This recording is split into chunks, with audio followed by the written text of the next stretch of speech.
Okay, so hello everyone. I am back with part 2 of 3 of my story. So I will be reading it to you. I'm sorry if I will repeat some of the chapters, but I will try my best to remember where I left off. Okay? So without further ado, here we go. The Eyeless Jack love story of I Love You to the Moon and Back, written by me. Okay, so if I can remember where we were, that'd be helpful. Okay, so chapter 2. This is Crystal's point of view. Or Jack's. Yeah, it was Jack. Alright, I came awake and I put my hoodie back on. Grabbing my mask, I put it on my face. I'm going hunting, I said to Crystal. She nodded and gave me a cute smile that I loved. So, after that, I snuck into town and I killed a man. I was hungry, so I ate his kidneys. Then I figured Crystal would be hungry, so I went to find food for her. Eventually, I ended up getting her some birds that I had killed. But as I made my way back to her, I reflected on how special she was.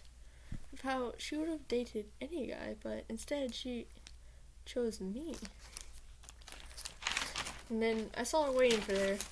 So I saw that Crystal was waiting for me. I ran up to her and hugged her, and I hugged her tight. Alright, Crystal's point of view. The birds that EJ had gotten me were very good to eat.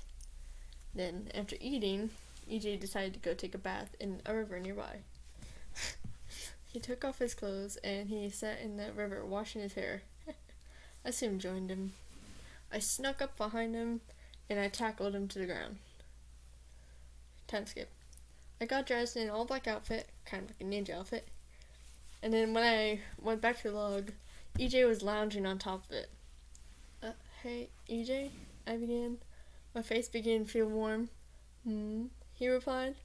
Have you ever heard of the seven minutes in heaven? I asked. He nodded. A sly grin crept across his face. He pulled out his phone, and he set a timer for 7 minutes. Then he beckoned for me to come up with him on the log. I did so, and then once he began kissing me, I hit the timer. It really did feel like heaven, but he was still shirtless, so his bare chest was pressed against mine, and his hands pinned my wrist just above the hand, pinned my wrist just below the hand, making sure that I was his and his alone. It had only felt like seconds before the timer went off. EJ let me go gently and turn up the timer.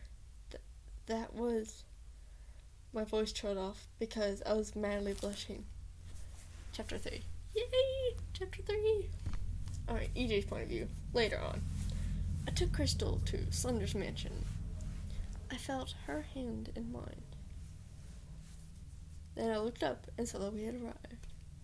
Masky, Hoodie, and Toby were practicing their knife throwing at some trees. Well, EJ, who's the girl? Hoodie asked as he spotted us and waved. I'm Crystal, she replied shyly. Hoodie knelt down and held out his hand. She shook his hand. Toby came next. Hi, Crystal, he stammered, then ticked. Nice to meet you too, Toby, she replied. But Masky held back. I could tell that Crystal was a little disappointed by his act. So turning to Hoodie, I said, Hey Hoodie, why don't you and Toby show her around? And watch your language around here, I added.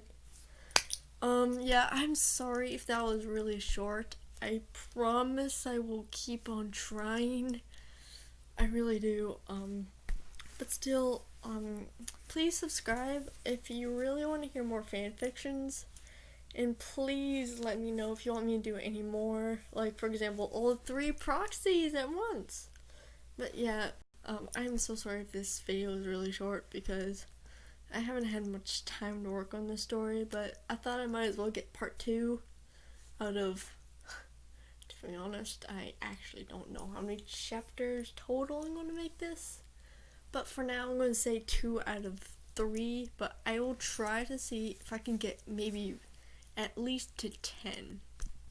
But thank you guys for being such a good audience, and I hope you guys all have a great day. Alright, bye-bye.